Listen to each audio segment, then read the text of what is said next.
Bonsoir, chers téléspectateurs. Dialogue, révision constitutionnelle. C'est autour de ces deux thèmes que nous allons parler ce soir avec notre invité, qui est le secrétaire général et porte-parole du parti Lumumis Unifié, Gizenga, en la personne du professeur Jean-Claude Machini, DM. Bonsoir, professeur. Bonsoir, monsieur le journaliste. Soyez le bienvenu. Merci beaucoup. Nous vous recevons ce soir, non comme professeur d'université, mais comme politique et secrétaire général et porte-parole, je le disais tantôt, du parti politique Parti Unifié, Parti Lumumis Unifié, Palou Gizenga. Quelle est la santé, l'état de la santé du parti Lumumis Unifié Gizenga? Très bien, mais merci beaucoup pour la visite, merci pour la parole que vous me donnez. Je vois que quand vous parlez de Palou, vous hésitez un peu. C'est vrai qu'il y a peu, le Palou, sous la houlette du patriarche Antoine Gizenga, était appelé Parti Lumumbiste Unifié. Il n'y avait pas de branche, il n'y avait pas de groupe, de groupuscules, mais depuis sa mort en 2019, nous avons assisté, et nous tous, nous en sommes témoins, à la déconfiture du Parti Lumumbiste Unifié, créé en 1964, au point qu'actuellement, 5 ans, quasiment jour pour jour après la mort du patriarche, on a 3 ou 4 Palous, j'allais dire qui cohabitent, mais je ne peux pas parler de cette expression-là, parce que nous ne fonctionnons pas ensemble pour cohabiter, mais pour notre part, elle a géré droit au but. Oui. Nous avons créé depuis quelques années une aile politique qu'on appelle Palou Gizenga. Palou Gizenga. L'acquaintance Palou avec Gizenga doit expliquer que nous nous considérons comme l'affiliation politique,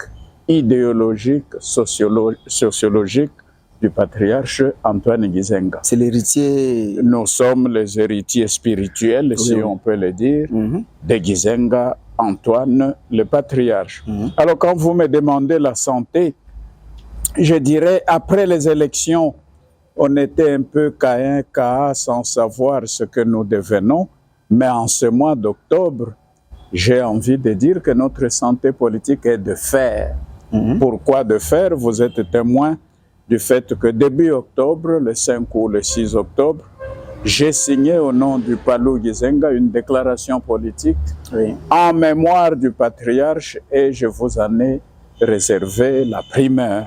Donc, partant de cette déclaration, je crois être légitimement chargé pour débattre de ce problème de débat, de dialogue, de révision.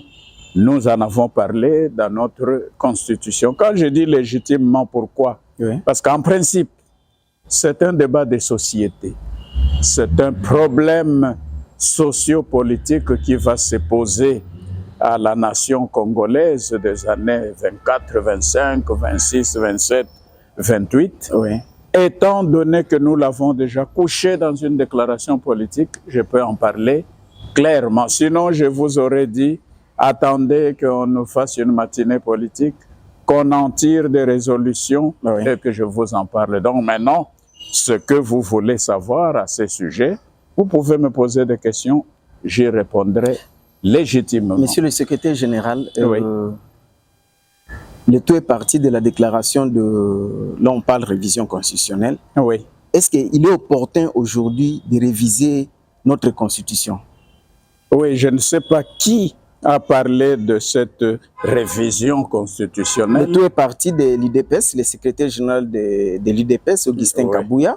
Et récemment, c'est le chef de l'État qui se donne les kilos de dire nous devons réviser cette constitution. Il a dit... non, il ne se donne pas le kilo parce que c'est malvenu de la part d'un président. Il a pris la responsabilité de dire ce que vous dites. Mais pour nous, comme acteurs politiques, la déclaration de l'UDPS, c'est une déclaration d'intention.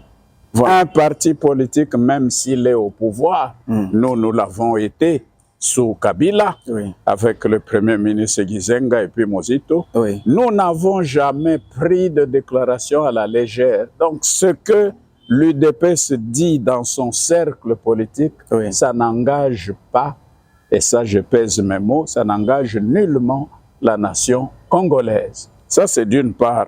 Et d'autre part, ça si je me trompe, on me remettrait à l'ordre, mais ce que le chef de l'État déclare dans une réunion publique avec la population, ce n'est pas une déclaration politique qui le lie par rapport à nos institutions. Mais il ne l'a jamais dit à l'Assemblée nationale, il ne l'a jamais dit au Sénat, il ne l'a jamais dit dans un congrès réunissant les parlementaires. Et donc, nous considérons que chacun, comme citoyen, est libre d'émettre ses opinions,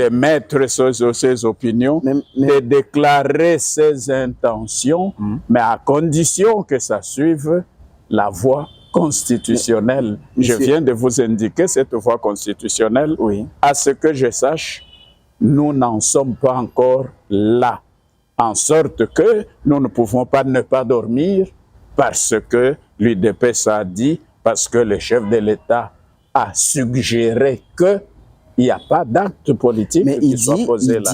Il dit l'année prochaine, il y aura une commission qui sera faite. Apparemment, ils sont déterminés à réviser la Constitution parce qu'ils disent que cette Constitution, c'est une Constitution qui avait été rédigée pendant une période suspecte, donc après la guerre.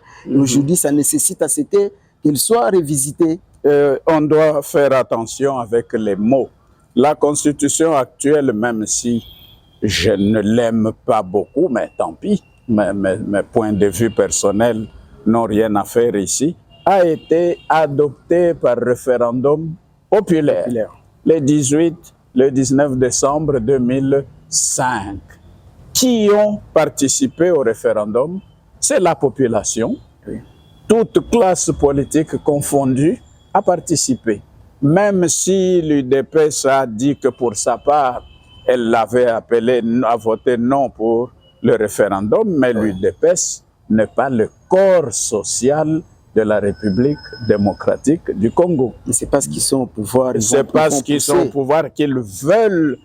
Et moi, je considère ça dans la déclaration dont vous faites allusion. Le Palo Gizenga considère que ce sont les velléités, ce sont les volontés sournoises de vouloir avancer vers une révision constitutionnelle. Mais tout le monde, même si on n'est pas juriste, doit savoir qu'il y a des jalons à poser pour avancer vers la révision constitutionnelle. Je ne vous surprendrai d'ailleurs pas en disant, en son temps, en 2005, 2006, le Palo avait fait une déclaration pour dire la Constitution, qu'elle soit bonne ou mauvaise, nous allons y aller parce que nous devons organiser les élections. On a organisé 3 cycles d'élections depuis 2006, mais il manque un préalable politique, c'est qu'il y ait ce qu'on appelle un consensus, et là je veux m'expliquer, pour réviser la Constitution. Ce n'est pas un groupe politique intéressé, même si c'était le Palo, j'allais dire non, pas comme ça, parce qu'il faut un consensus. Et en termes de consensus, là je reprends l'autre moitié de votre phrase. Oui, le dialogue, dans notre déclaration, on a dit que ce dialogue-là est hypothétique. Parce que qui veut convoquer le dialogue? Au début, tout de suite après les élections, c'était des partis politiques de l'opposition qui voulaient le dialogue. Quelque temps après, c'est l'extérieur, la fameuse communauté internationale, qui voulait nous pousser au dialogue en mettant les choses abracadabrantes, aller dialoguer, comme ça la guerre va se terminer. En somme, ce que vous n'avez pas bien déniché, il ne s'agissait pas de dialogue pour pouvoir revisiter la Constitution, il était question d'un dialogue pour intégrer l'opposition armée dans les structures et pour rediriger le Congo à la manière du 1+4 des années 2001, 2002, 2003. Mais parce que le chef de l'État l'a dit à Hongrie, il dit que non, il n'est pas pour les dialogues. Il n'est pas pour les dialogues. Il vaudrait, d'ailleurs, il appelait tout celui qui a une idée dans ce sens-là, qu'il aille le voir, la porte est ouverte pour qu'il puisse discuter. Mais convoquer un dialogue, il ne trouvait pas ça important. Oui, le dialogue sous forme d'une réunion où les gens vont venir présenter leurs revendications, ça, c'est pas intéressant. Mais là où le serpent se mord la queue, si on veut une chose, il faut éviter son contraire. La Constitution, si elle est révisitable, elle ne peut, cette démarche-là ne peut avoir un sens que dans un processus de consensus. Oui. Et donc, inévitablement, dans une démarche de dialogue. Ce sont les acteurs politiques, et je vous ai dit tout à l'heure que c'est le cadre institutionnel qui doit voir quelles sont les opportunités pour avancer vers la révision. Oui. Et surtout, ça en tant qu'acteur politique, je le dis tout en étant un peu en dehors, c'est de dire si révision il y a, ça doit être loin des agendas cachés des uns et des autres. Sinon, tout le monde va se suspecter mutuellement et vous verrez que malgré la volonté de passer à la révision, elle risque d'être un coup d'épée dans l'eau parce que les institutions doivent se mettre d'accord. Et vous allez me dire, professeur, les chefs de l'État, c'est l'institution suprême, mais en la matière constitutionnelle, il n'y a pas de timonier, il n'y a pas de Dieu le Père pour dire « moi je vous ai créé, je décrète qu'on fasse la révision de la Constitution ». Non. Évidemment, dans la démarche, il y a des choses possibles à réécrire, mais l'ossature constitutionnelle ne saurait pas être retouchée facilement en cette période de guerre, en cette période où l'unité nationale est mise à mal par la guerre et puis par les crises à répétition que nous avons. Les enseignants sont en grève, les médecins. Et quand je dis les enseignants, c'est ceux du primaire et du secondaire. Vous risquez d'apprendre que ceux de l'université se mettent aussi en grève, les fonctionnaires se mettent en grève, alors vous allez faire ou le dialogue ou la révision constitutionnelle, dans quel cadre? Ça ne marcherait pas. Donc je me résume, pas d'agenda caché, pas de danse monolithique où un parti dit nous allons réviser, ben, allez réviser tout seul, on va voir. Sinon qu'on nous dise alors que les institutions sont monocolores et que tout le monde est au pas, il faut aller réviser. Même alors, ça serait pour quel objectif? Pas d'agenda caché, sinon ça ne marcherait pas. Donc le Palou Gizenga n'est pas prêt pour les dialogues ni moi. Non, nous avons dit que c'est un dialogue hypothétique. Alors devant des démarches hypothétiques, pourquoi voulez-vous que nous soyons prêts? Nous ne sommes pas demandeurs dans tous les cas. Et pour la Constitution, nous disons attention, pas maintenant et pas comme ça, c'est-à-dire on ne touche pas une Constitution qui a mis en place difficilement les institutions de la Troisième République, quitte à changer de politique, quitte à créer une Quatrième République, je ne vois pas comment on la ferait maintenant, et quitte à revoir les fondamentaux de la nation congolaise, ce que l'on ne peut pas faire ni seul, ni dans la précipitation.